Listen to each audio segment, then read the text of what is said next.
Hello बच्चों, कैसे हो आप। उम्मीद करती हूँ आप अपने घरों में अच्छे होंगे, सुरक्षित होंगे। आज आपकी कक्षा आपके घर में हम पढ़ने वाले हैं कक्षा 3 का 5वां पाठ साहसी सीमा। साहसी सीमा यानी कि बहादुर सीमा। तो आइए पढ़ते हैं उसकी बहादुरी की कहानी। ठीक है। रात का समय था।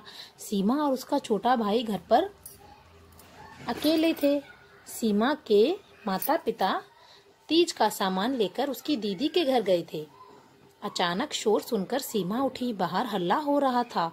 भागो भागो, बचाओ बचाओ, गांव में बाढ़ आ गई है। सीमा ने दरवाजा खोला। बरामदे में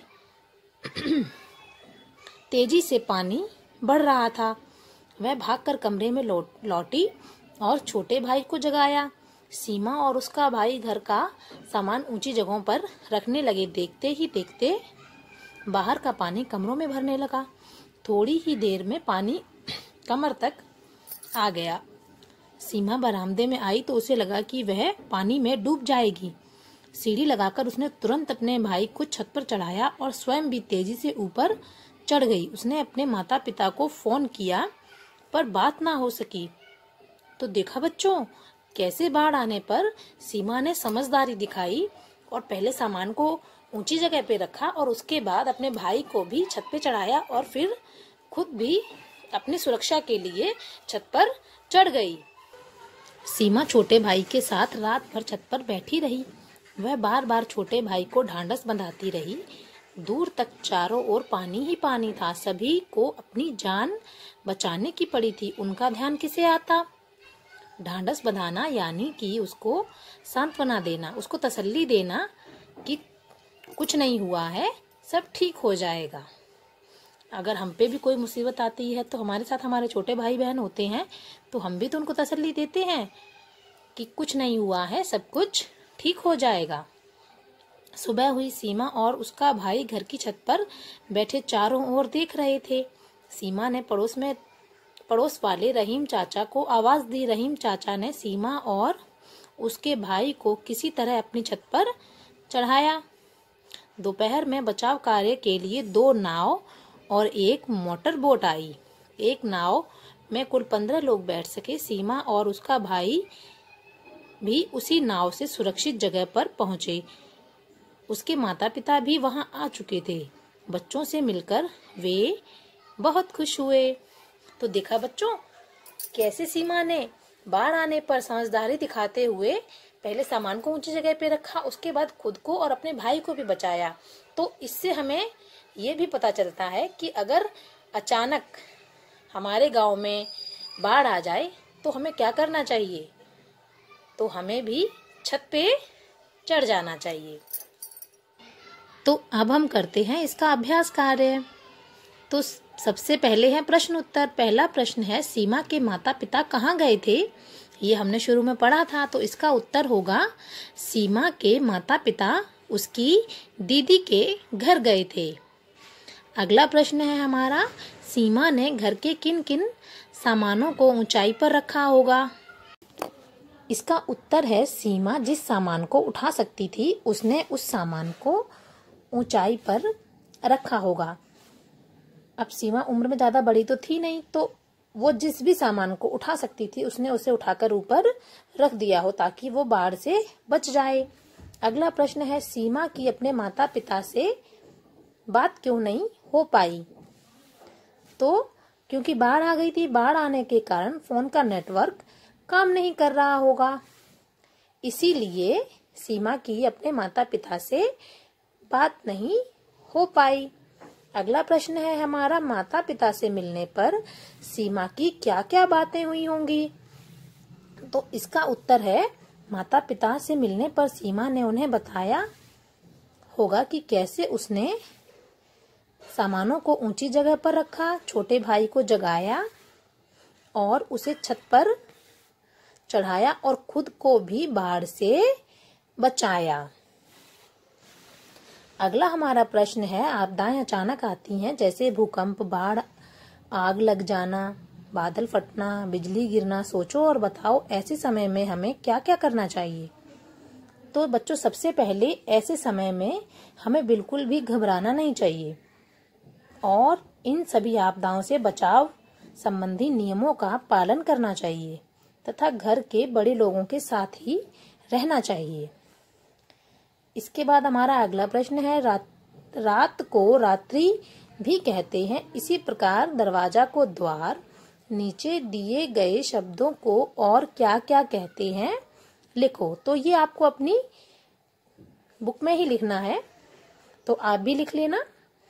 यहाँ पे नाव को कहते हैं नौका, भाई को भ्राता, गांव को ग्राम, काम को कार्य, घर को गृह। ये सारे शब्द हिंदी में दिए हैं और हमें संस्कृत में इनको क्या कहते हैं ये लिखना है। तो आप सब इन्हें अपनी किताब, हिंदी की किताब पे ही कर लेना। इसके बाद हमारा अगला प्रश्न है, कोई आपदा आने पर तुम अपने घर की कौन सी वस्तु पहले बचाओगे और क्यों? तो ये क्वेश्चन आप सब लोग अपने आप सोच के इसका उत्तर मुझे बताना। ठीक, ये आपके करने के लिए है। इसके बाद हमारा अगला प्रश्न है, सीमा उठी, दरवाजा खोला, घर में लौटी। इन वाक्यों में उठी, खोली, लौटी शब्दों से किसी कार्य के होने का पता चल रहा है। तो बच्चों, जिन शब्दों से किसी कार्य के होने का पता चलता है उन्हें क्रिया शब्द कहते हैं। दिए गए वाक्यों में से क्रिया शब्द छांटो। तो सबसे पहले है, सीमा बरामदे में आई। तो इसमें क्रिया शब्द क्या होगा? आई, क्योंकि इसी से पता चल रहा है कि वो बरामदे में आई, किसी कार्य के होने का पता चल रहा है। अगला है हमारा, रात भर छत पर बैठी रही। तो इसमें क्या होगा? क्रिया शब्द बैठी रही। फिर अगला है, वह चारों ओर देख रही थी।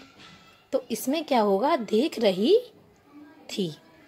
इसके बाद हमारा अगला प्रश्न है, शब्दों को पढ़ो और अपने वाक्यों में प्रयोग करो।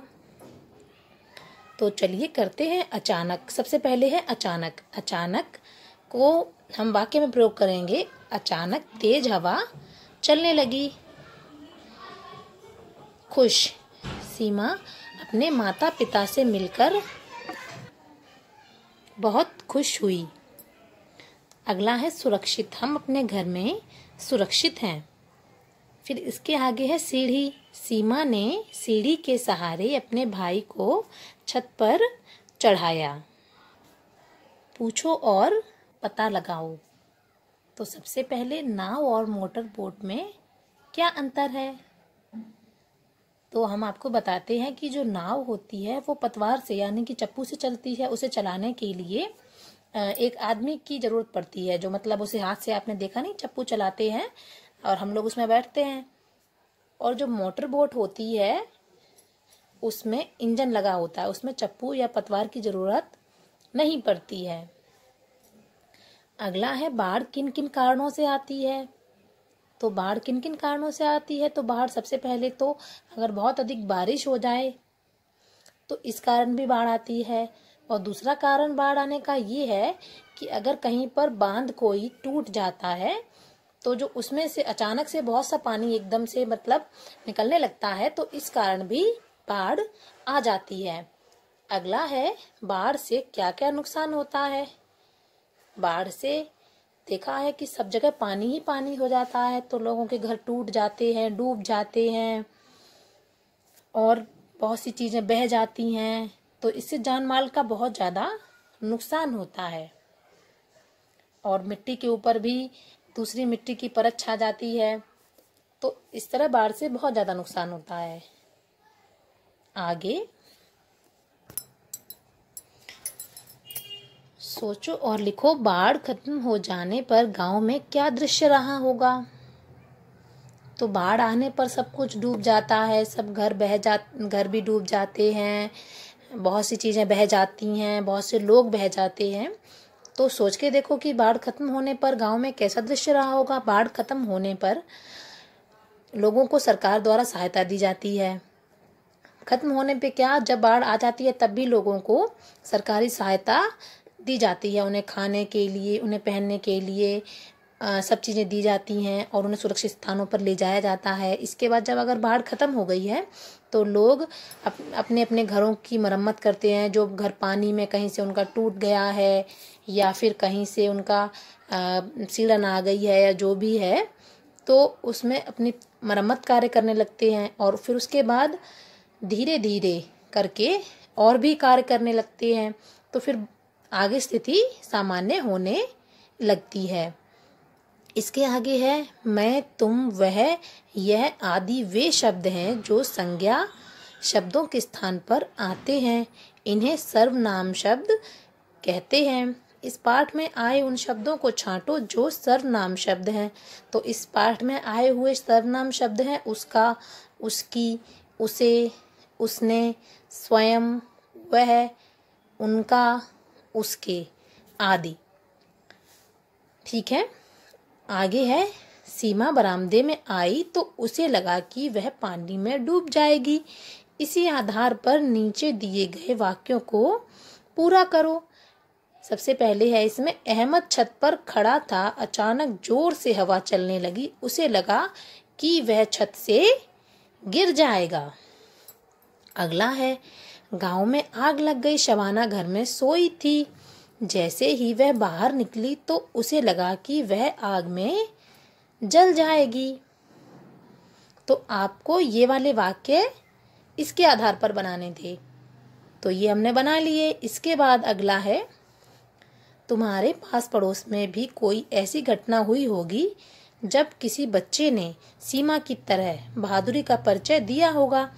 उस घटना को अपनी अभ्यास पुस्तिका में लिखो।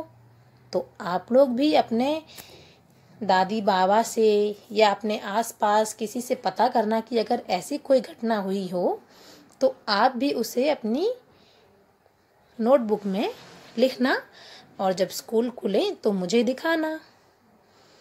तो घर पर रहिए, सुरक्षित रहिए। धन्यवाद।